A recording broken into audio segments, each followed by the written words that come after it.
У мене бронь від тебе. Я не знаю, нічого, у вас ви в розшуку. І що? Де повістку візьмеш? А в яких випадках доводиться в бусику возити? Ну, коли людина ухилянт, коли людині виписали повістку, людина не з'являється. Я йому кажу добрий вечір. Він перепригує через забор і каже до побачення. Нехай у Києві 450 депутатів, нехай своїх синів і внуків пустять, так як наші діти воюють.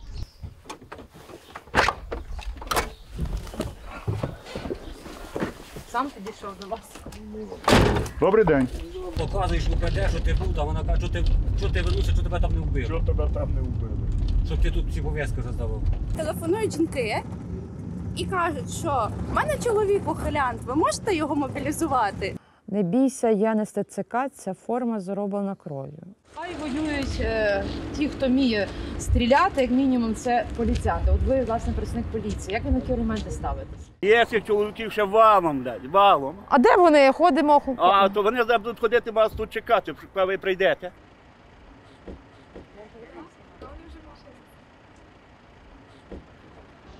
Ви чекали, ми зробили. Нарешті довгоочікуваний репортаж про роботу територіальних центрів комплектування. І ми разом відправляємося з працівниками ТЦК на їхню роботу. А куди ми зараз конкретно будемо їхати? Головний сержант Антонюк, ми зараз їдемо в село Богданівка, провіряти, є там ухилянти, які не з'являються ні по повістки. Ага. От, провірити цих Де людей. вони пропали? Де вони пропали, так. Да. Їдемо шукати ухилянтів. Все, йдемо. Хто їде з нами? Ну що, з Богом.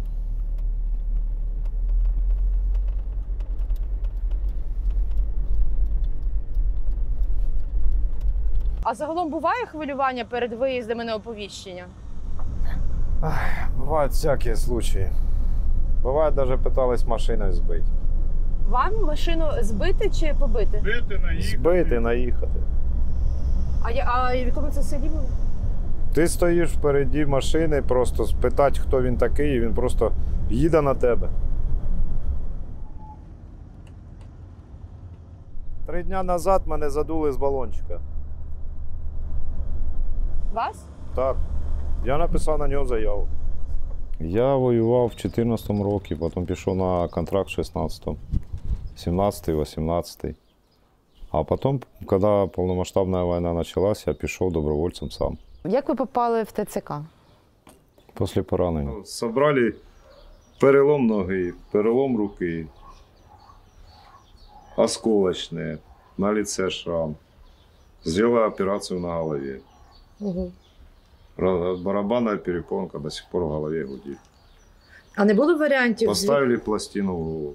Ну, наскільки для вас було шоком, що вас направляють в ТЦК? Ну, я не думав, що я попаду просто сюди. Подивився відношення, як відносяться к військовим, які прийшли з війни, їх поставили на цю роздавати повістки. Вони всі думають, що ми там не були. З першого дня, коли почалася війна, я сам прийшов в військкомат. А після учебки вже, учебки були 1,5 місяця, нас відправили під Херсон. А після Херсона вже Донецький напрямок, Первомайське. Там мене і ранило. А наскільки складне було поранення? Ну, відкрита черепно-мозгова травма голови. Чому ви не хочете показати своє обличчя? Тому що в будь-який момент можу бути на фронті. Ми всі тут, кожен із нас, хто в військкоматі, в будь-який момент може бути на фронті. Ми військові. Яка кількість зараз у відсотках у вас працює в вашому районі ТЦК, саме ветеранів, хто пройшов фронт? Більше 90%. Це за останній рік таких багато стало? Так, останній рік. А ці, що тут раніше працювали, де вони ділись, люди? Ці, що раніше поїхали на фронт. Тобто у вас така ротація? Так, відбулася? ротація відбувається. У нас постійно відбувається ротація. Говориш жінці, мамі, призовника чи кого там, що показуєш УПД, що ти був, а вона каже, що ти вернувся, що тебе там не вбили. Що тебе там не вбили? Щоб ти тут всі пов'язки роздавав. І це неодноразово таке. Ви тоді кажете, ти був би героєм, коли ти повернувся би на щиті. От тоді ти був би героєм. Тобто, якщо ти повернувся з обмеженою придатністю, якщо ти повернувся з обмеженою придатністю, А ти працюєш в ТЦК, ти роздаєш замість повістки. героя вже ворог. Так, а ще займаєшся сповіщенням, наприклад, загиблих або безвісти зниклих. Тому чому ти тут? Я того року після шпиталю був у відпустці, то мене прив'язували, говориться. Зараз прийшов, я багато туди не здоровується.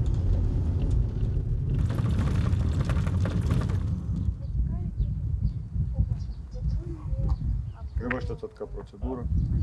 Ми знаходимося на прикордонна зона.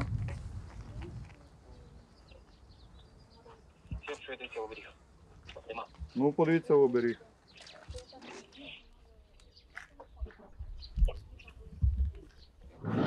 Де ви проживаєте ще? В Кропивницькому. Люди проживають в Кропивницькій. Ви були коли останній раз у військкоматі? Та давно вже. Ви маєте з собою які документи? Все, він Кропивницький РТЦК, тобто Кропивницький проживає, не знаходиться в розшуку, тобто він їхній повшуку нема. Значить, питань у нас теж до нього сильно немає. Все, гарного вам дня. Навзаєм. Будьте здорові. Провірили тільки що через оберіг по базі даних, що людина дійсно ніде все законно. Не в розшуку. Не в розшуку людина. Тобто, якщо навіть людина з собою не має документів, ви можете по своїй базі дізнатися, що вона стоїть на обліку. Це людина дає добро. Ага. От, я в людини спитав. А вона може не дозволити перевірити. Ну так, я в людини спитався, чи людина дозволяє. От. І людина каже, що дозволяє, тоді ми перевіряємо. Якщо людина не знаходиться ні в розшуку, от, якщо людина з'явилася вовремя, то людина законопослушна. І просто він йде в свій город і там. А якби в нього він не стояв на військовому обліку, що б ви зараз робили? Ми б поставили це. Ви зараз йому повістку б вручили, Повістку що він дали. пішов в військкомат? Да. І запросили би в бусик? Ні. А взагалі були колись прецеденти, коли доводилось людину брати в бусик і везти? Визивається 102, поліцію. Поліція це засвідчує. От. А в яких випадках доводиться в бусику возити? Ну, коли людина ухилянт, коли людині виписали повістку, людина не з'являється по повістці, а по статті 210 людина вже знаходиться в розшуку. Тобто, якщо якщо ви з'ясовуєте по своїй базі, що він в розшуку, то ви вже його Ми забираєте? визиваємо поліцію, ми нікого не забираємо. Ви не маєте права, Ми так? не маємо. Ми визиваємо поліцію, от, і поліція тоді його доставляє. Оці масові відео, де в окремих ТЦК практикують власне силове запихання людей в машину, і що з тим робити, щоб таких відео не було? Ну, крім того, що їх не публікувати. Ну, що я вам скажу? Я навіть не знаю, як вам відповісти. Скажу одне. Я от запитував ухилянтів, кажу, який метод ви обираєте, щоб вас примусово засовували? Чи може, кажу, червону доріжку, хор, вірьовки, там, хліб, сіль. Яким чином вас змусити прийти в військкомат? Ну, деяких людей вдається переконати. Деякі просто тікають, ховаються. Можливо, десь колись іноді когось треба і привезти. Випадків таких, щоб ми силою засовували, привозили людей в ТЦК, у нас немає. У нас є випадки, коли, наприклад, виїжджає поліція на виклик, там є якесь насильство в сім'ї, там алкоголь вживали. І дізнаються, що людина перебуває в розшуку ще ТЦК. Приїжджає до нас, як правило, ми там буває це тіло в стані алкогольного сп'яніння загрузили, привезли, написали протокол, виписали повістку, йому відпустили. І що далі з ними робити? А у вас немає такого, що відпустили, а що багато випадків, коли людей вже не відпускають, вони вже вночі проходять ВЛК і вранці вже їдуть на навчання? Ну, по можливості, якщо ми категорію розшук знаходимо, то в день, коли проходить ВЛК, то складається протокол і людина йде на ВЛК. Зразу на місці. Ну просто власне через це дуже багато скарг, що людина фактично як викрадена вважається, бо її забирають, і зв'язку з нею вже немає. І на другий день вона або через третій вона з'являється і каже, я вже на полігоні. Ну, саме цікаве, що дуже багато, я ж кажу, дуже багато людей вдячні на полігоні, що, знаєте, боявся армії, а побув і побачив, що треба воювати. Великий відсоток тих, хто не приходить після повістки, не являється в ТЦК? Процентів 40 не являється. Відсотків 40. Телефонують жінки і кажуть, що в мене чоловік ухилянт, ви можете його мобілізувати? Бували у вас такі випадки? Бували такі випадки. Які ваші дії?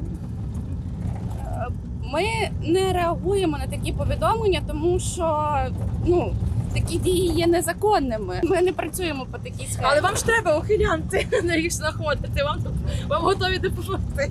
У нас є база, в нас є, тобто люди, які перебувають, які не з'явилися за повістками, вони вже і так перебувають в розшуку. Але вона могла адресу вам здати, де знайти цього ухилянта. Ми ж не якийсь карательний орган, скажімо так. Нас і так лякають, всіх лякають ТЦК. Є чоловіки в селах, нам розповідають сусіди, дружини приходять іноді і кажуть, от сидить вдома і виходить покурити тільки вночі, мій сусід. Дулі мені тицяє, там, хамить.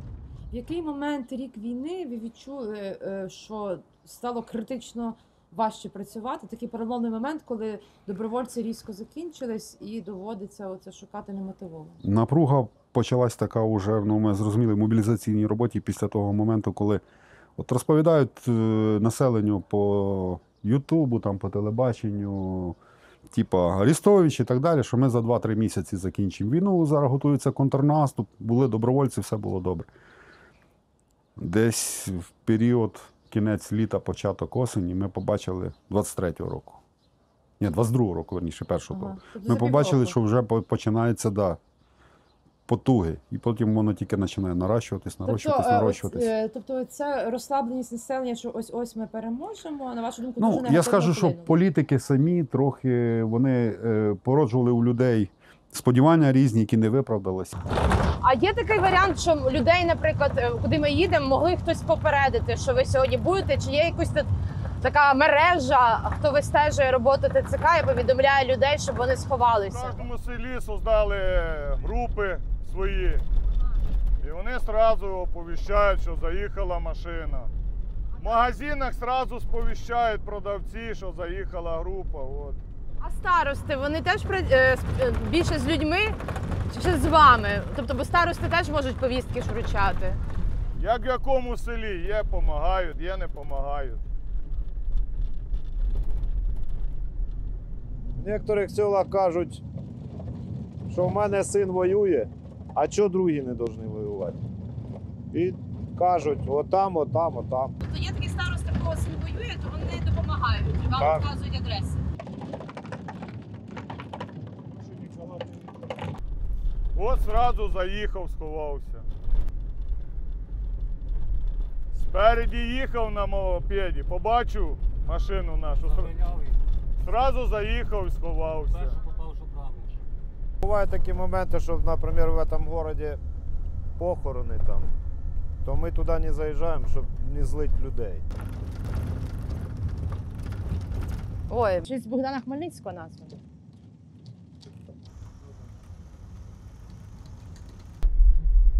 Ми сюди не можемо заїхати. Коли ми під'їхали, тому що там вже поставили шлагбаум. Угу. І це частна територія, ми не маємо права зайти на частну територію. А це взагалі, навіть якщо військовий стан, у вас немає повноважень? У нас немає таких повноважень зайти на частну територію. Тобто фактично вам не вдалося зараз перевірити підприємство або шлагбаум? Це саме підприємство, куди ми їхали. Ми вже просто, бачите, перегородили стовп, поставили, там поставили шлагбаум. А оцей стоп, це теж, щоб ви не заїхали? Ну так. Да. Вчора їхали по селу. Людина йде возле калітки, возле забору. Я йому кажу добрий вечір. Він перепригує через забор і каже до побачення. Все, і ви не маєте права далі зайти, бо це вже приватна територія. Не маємо права, тому що це приватна територія.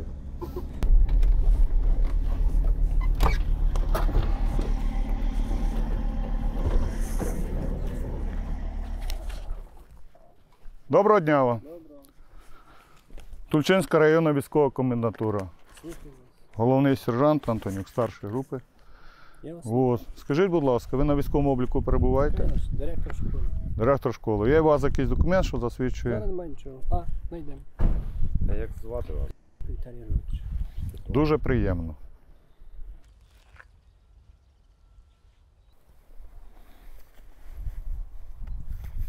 Відсрочка.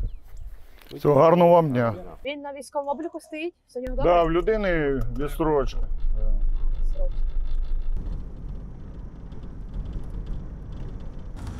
А коригувальників ловили? Ловили. От. Вчора? Так, да, який мав при собі документи, карти. пуття, все де знаходиться. Угу. Ви його здали в СБУ? Так. А він звідки був родом? Місцевий.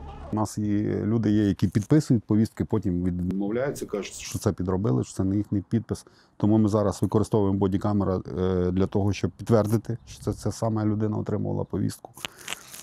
В судах є багато справ, зараз розглядається, але, скажімо так, що бажалося, щоб це законодавство трошки краще було і швидше розглядалися всі ці справи. І не завжди, можливо, суди стають на сторону держави, а стають на бік ухилянтів. Що саме прикре, дуже багато адвокатів допомагають ухилянтам. У нас прогалин багато в законодавстві. І для мене це трохи дико, коли в час війни люди, фахівці в галузі права, допомагають іншим уникнути обов'язку свого захищати країну. Але тут якраз ухилянти кажуть, що навіщо мені воювати за таку державу, де не дотримуються прав людей. Що тоді сказати? Я попросив в суді адвоката запитати цього ухилянта, чи вважає він службу в війську під час мобілізації, під час воєнного стану обов'язком чи правом громадянина. І адвокат відмовився відповісти. І в той момент якраз суд став на наш бік, тому що в законі чітко вказано, що це обов'язок, а не право. І людина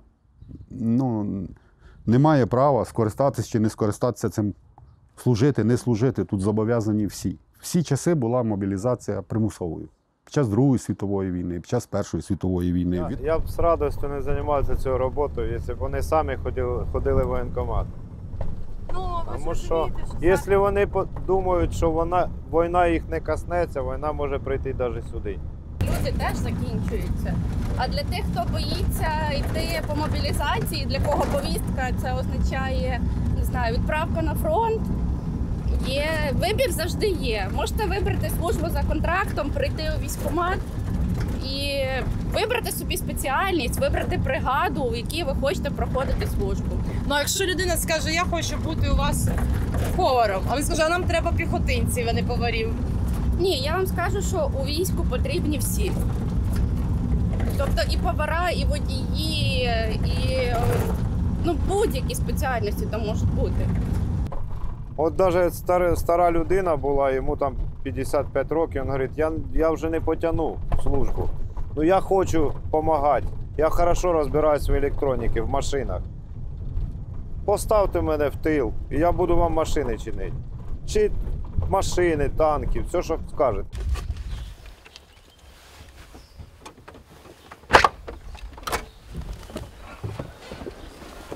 Сам підійшов до вас. Добрий день. Скажіть, будь ласка. Лучин районна військова комендатура. Головний сержант Антонюк.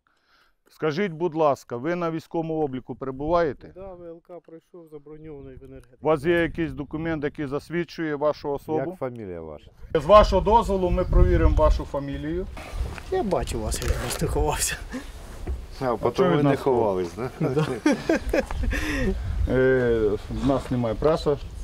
Чого нема? Преса нас немає. Яку пресу? Добре, яку пресу? А, преса знімає. А в селі вже знають, що приїхала ТЦК? А я ж не звідси, ми по роботі приїхали лінію оглядаємо. А ви тут працюєте? Ні. Руслан Леонідович. Доброго дня. Добрий день. Я без очків не бачу. Руслан Леонідович. Добрий день. Здравствуйте. Ви не маєте права знімати, стаття 114. Мене Наш же преса мій батько, він мене вас... Я знімаю з вас. Ні, бронь дійсно до 21.06.24. 21.06.24 року. У вас дійсно бронь. Гарного вам дня. А можна вас спитати, як взагалі ставитесь зараз до роботи ТЦК? Я ніяк, мені 73-й рік. Ну, але у вас є син. У мене не один син, а оба структурах роблять. Практично. Що ви не думали, ми всі Ну, у вас себе на роботі. всі після нуля. Більше прослужили Я року. був ще за тиждень до цього початку всіх мероприятий. Першого дня. Ви були в військкоматі ще перед За початком? тиждень до початку. А всіх чого ви мероприятий. ходили в військкомат? Звернулися до мене, що треба було. У вас своя робота, у мене своя робота. Це преса, це... Будьте здорові, гарного вам дня. Це яка преса, ви звідси?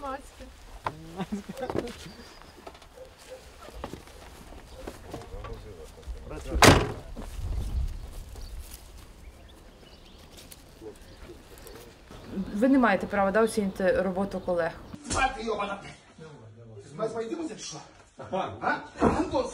Самбір, Львівщина, де були побиті люди. І цей один випадок, він був вже давно з тим побиттям людей. Ну воно до сих пір шлейфом тягнеться на всі ТЦК. Я прекрасно розумію і скажу одне, що я проти таких методів. Але ніхто не піднімає питання, скільки побито працівників ТЦК.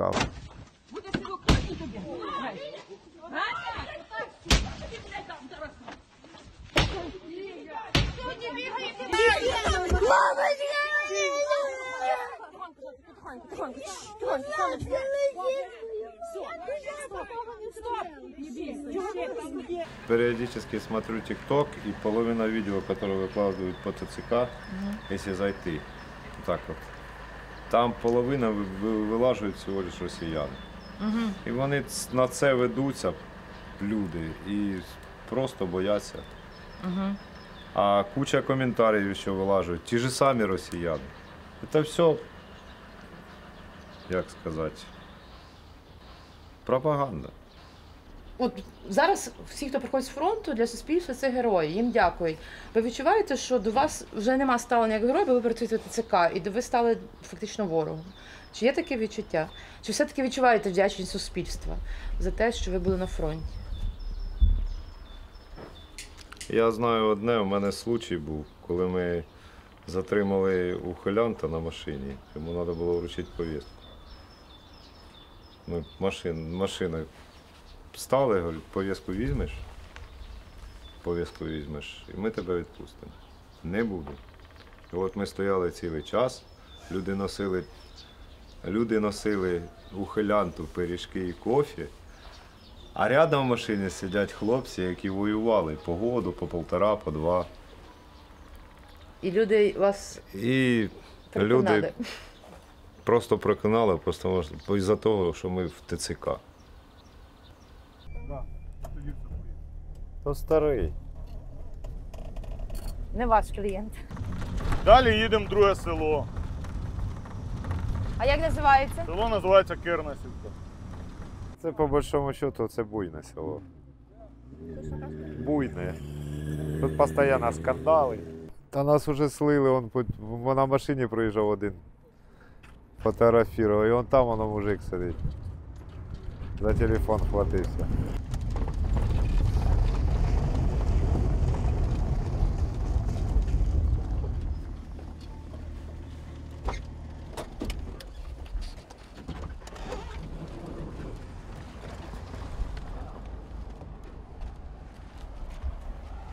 Бажаю здоров'я. Скажіть, будь ласка, ви на військовому обліку стоїте? Ні. Я на спецобліку. Ви на спецобліку? Можете показати документ, засвідчити особу? Ну, будь ласка. О, бачите, поліція. Все, гарного вам дня. Навзаєм. Пан поліцейський. Всього гарного вам дня, будьте здорові. Я вважаю, що треба йти туди, бо іначе прийдуть сюди. Коли люди виступають проти мобілізації, вони кажуть, хай воюють ті, хто вміє стріляти, як мінімум, це поліціянти. От ви, власне, працівник поліції. Як ви на ті елементи ставитесь? Що вас треба на фронт, а не тут звичайного чоловіка, який на фермі працює? Дивіться, на мою точку зору, це моя суб'єктивна точка зору. Кожен, в принципі, має бути на своєму місці. Як не крути, негідники, якщо можна так сказати, є і тут в тилу. І їх доволі багато. Якщо вся поліція піде, ну уявіть, якщо взагалі не буде абсолютно ніяких правоохоронних органів тут, на території, де не відбувається абсолютно ніяких бойових дій, наскільки сильно збільшиться правопорушення як адміністративні, так і кримінальні. Посередньо щодо самої поліції і участі поліції в даній війні, я скажу наступне, що є підрозділи, наприклад, взяти бригада «Людь», це повністю з поліцейських, фактично з кожного управління там, патрульної поліції чи головне управління національної поліції. Там формуються підрозділи, зведені загони, так звані, які також виїжджають в зону бойових дій, і так само вони в гарячих точках. Мені кажеться, що тут вже нема кого брати. А вже все? Ну, багато більшість на війні? Да. А хтось зміг? До бачите, скільки вже хлопців там. Це села, які загинули. Це всі села, які загинули. Взагалі, що ви вважаєте, треба робити далі? Бо всі знають, що є проблема з мобілізацією, що треба міняти тих, хто там. Багато поранених. Що робити? Дитино, я не знаю, що робити. Жалко цих хлопців, душа болить, подивися, душа болить. А що робити, то я не знаю, що вам сказав. Не знаю, що вам сказав. Ну, є такі, що ховаються, не виходять з хат, бо бояться, розуміють, що теж... Мені кажеться, що в нас нема таких, що не виходять. Нема такого. Мені кажеться, що в нас. Дякую.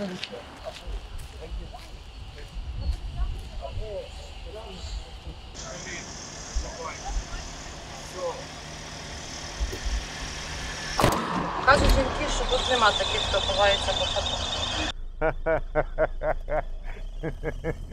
Нам не потрібні повноваження. Нам потрібно законодавство, яке врегулювало би питання військового обліку так, щоб людина сама приходила і сама вирішувала питання всі військового обліку. Це, Щоб наприклад, ми не решта возили, рахунків. не видавали ці повістки. Можливо. Можливо, якимось чином таким, щоб людина змушена була сама йти. Угу. Тобто загнати в тупик. Ну, ми ж не Росія, щоб заганяти всіх в автозаки і возити. Потрібно, щоб у людини це питання виникло само, бажання. Під час війни обмежуються певні права. Можливо, є дійсно потреба обмежити якісь права для того, щоб людина сама прийшла, уточнила свої облікові дані, для того, щоб вона пройшла військово-лікарську комісію, щоб в неї виникло то бажання захищати свою землю. Я одного ухилянта питала, що б ти хотів запитати ТЦК. Він каже, в мене питань немає, він ці відео бачив всі. Він каже, в мене йде питання, спитай, будь ласка, чи не бояться вони, що їх так само будуть викрадати, грузити бусики, ввозити в ліс і бити. Що б на це сказали? Я відповів на це питання вам. Я більше боюся руського міра тут, в місті Тульчині, чим ухилянтів. Це дві речі, зовсім різні. Якби ці люди побачили руський мір, то я думаю, у них би питань таких не виникало бити ТЦК.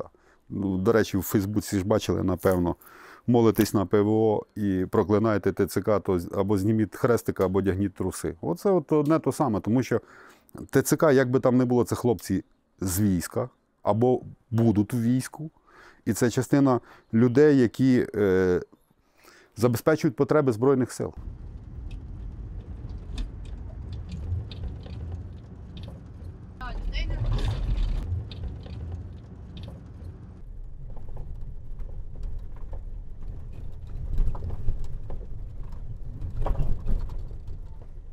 Це військовий. Можете спитати, але це військовий. Ви військові? Тільки з маленький прийшов. Я тільки з воєнкомату, кстати, відмітився. Гарно вам відпустки. Да, Дякую вам за службу. Сестричка дала і племянниця, бачите? І вже гриву заробив і цей. Да, вже.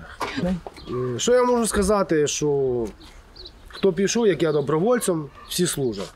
А ті, що ховаються, ну все одно їх, я думаю, прийдеться. А як їх, якщо вони ховаються, як дістати? Я кинув роботу, кинув сім'ю і, ну як, не кинув, але кинув все. І пішов сам. Саме як ми пішли. Да. Ну, як вважаєте, вирішити зараз проблему з тим, щоб... Вирішити проблему, це треба озброєння наше, а не кидати людей напередок, як м'ясо. Ось все, що можу сказати. І люди самі підуть тоді? Може, тоді підуть. Просто навіть якщо буде зброя, треба, щоб хтось з нею стояв. А... Правильно, тоді хлопці будуть стояти, а не з лопатами йти проти танків і проти люди авіації. бояться ТЦК, тому що щоб їх не кинули без зброї воювати. Ну, з лопатами і з калашом ти не підеш, і 2 гранати в руках. Ну, у вас зараз, де ви служите, відчувається брак людей? Так, да, нас половина перебили людей. Знаєте, що ми вам скажемо? Нехай у Києві 450 депутатів нехай своїх синів і внуків пустять, так як наші діти воюють. І внуки. Ото нехай вони своїх пустять. А як ви знаєте, Чи хоч одного начальника син, чи внук є на фронті? Ні, ну декого є. Є і такі, що депутати, деякі колишні воюють. Замутило сидить. А ви вважаєте, якщо підуть діти депутатів, то тоді всі підуть теж? Підуть теж. Тобто треба приклад показати? Треба приклад показати. Будемо воювати. Якось воювали, була 41-й рік, всі воювали. Всі воювали, тоді не дивилися, ні начальники, нічого. А зараз тільки вибирають тих нещасних по селах, і прямо йдуть і забирають з автобуса, по дорозі ловлять. Ну що це за оце заловлення? Якщо всі так будуть чекати, поки діти депутатів підуть, то сюди точно війна дойде. Як казав мій друг військовий, він каже, у мене більше шансів захистити свою родину, своїх дітей там зі зброєю, ніж чекати їх тут, поки вони прийдуть сюди, і я буду без зброї. Ми пояснюємо, перш за все, людині, що вона воює не за депутатів, вона не воює не за керівництво там, держави, не за їхніх дітей. Вона воює за свою родину. Тому що в її родині може бути те саме, що було в Бучі, в Ірпіні, там, в Гостомелі, те, що було в Маріуполі. Це може бути в кожній родині, якщо ми просто зараз, якщо ми не будемо опиратися ворогу, то вона зайде в кожну оселю. Держава – це ми люди. Якщо в державі корупція, це значить ми обрали, ми не відповідальні, ми не контролюємо чиновників, яких обрали. Коли сюди прийде, не дай Бог, зайде російський мір, вони уїдуть звідси, всі за кордон, в свої маєтки. А залишаться ті, хто їх обирав, безвідповідальні виборці. Тому ми йдемо захищати не президента, не депутатів, не їхніх дітей, а ми йдемо захищати свої домівки, свої родини, свою землю.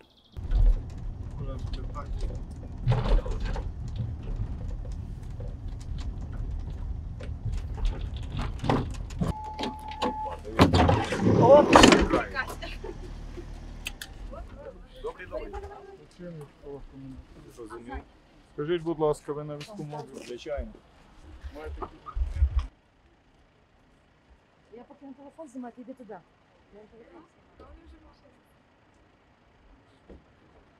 Я вас розумію, ми зобов'язані вас перевірити. По цьому. Ви в Тульчині йдете? Ні, я на Рябу їду. От ми зобов'язані вас перевірити. Я розумію, але мене автобус не буде чекати. Понимаєте? Я розумію вас. Вибачте. Ну тоді скажіть, нехай автобус не почекає. Хай я сказав, хай почекає перевірити. Василь Миколаївич. У мене з тобою не воєнні. 2 минути підчекайте, будь ласка.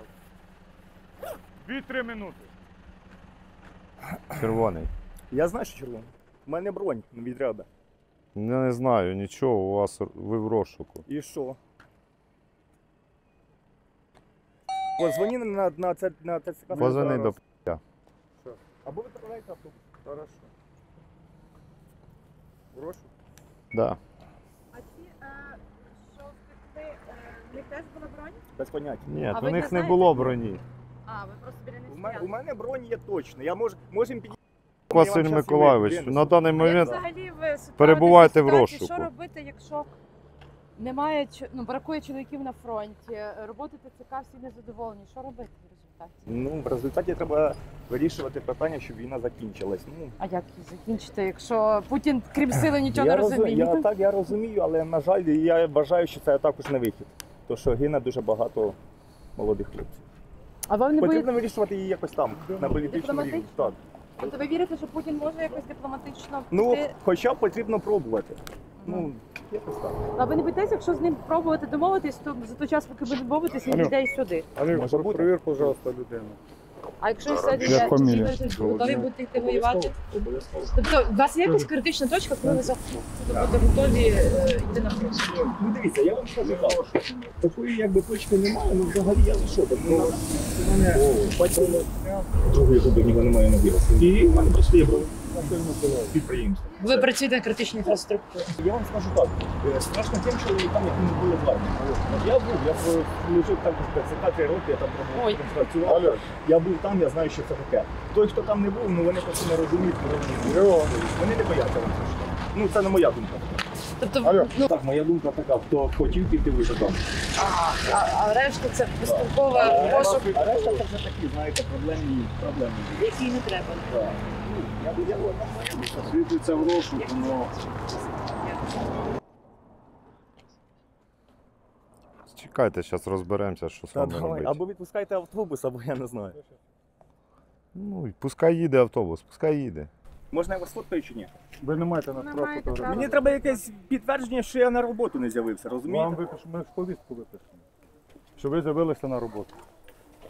Ні, ну це... Понімаєте, і на основанні цієї повістки у вас не буде прогулу. До якого автобусу? Той, що поїхав. Так, куди ви його не доженете вже?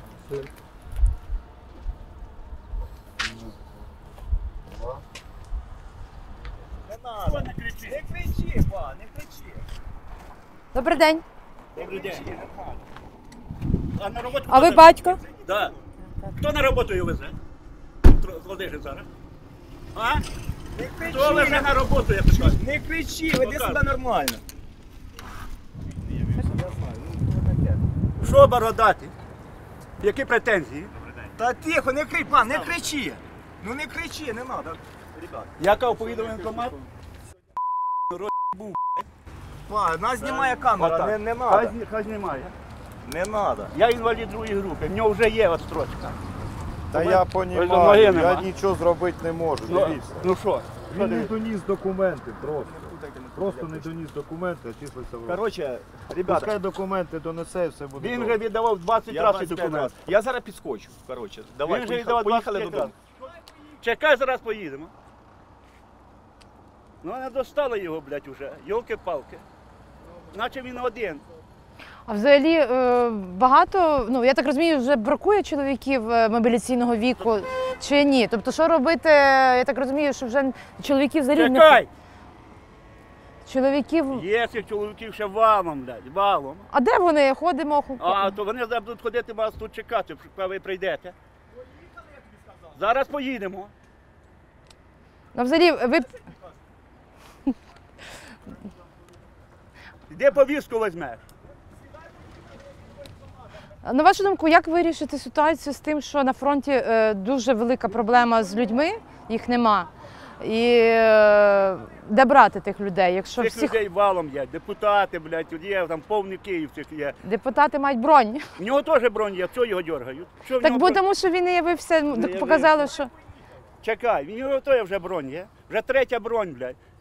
І що він повинен сховатися, блядь? Поїхали! Та що це, блядь, таке? Війна? Ну я розумію, це не війна. Яка це війна? Це не війна.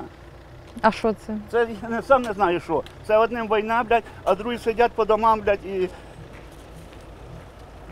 Ти що, не розумієш? Зараз поїдемо. Якщо я тобі сказав поїхали, значить ми поїхали. Поїхали, все, до свидання. До побачення. Можете чекати на біля інформати там. Номер повістки РЗ?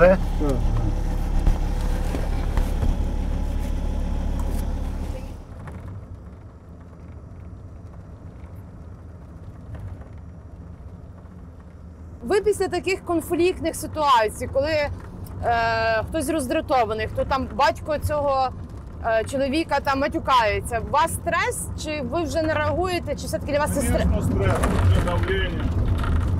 Я іноді кажу, говорю, ви не кричіть, у мене барабанної перепонки нема, в голові дзвонить. Будь тихонько розмовляйте, не треба. А у вас нема барабанної перетинки після вибуху поруч, чи прям у вас було поранення таке, що... У мене було поранення серйозне і барабанної перепонки нема. І коли говорять голосно, тоді у вас болить, ну, воно болить. Так, воно болить. Ем успокаюючи, таблетки. П'єте заспокійливі?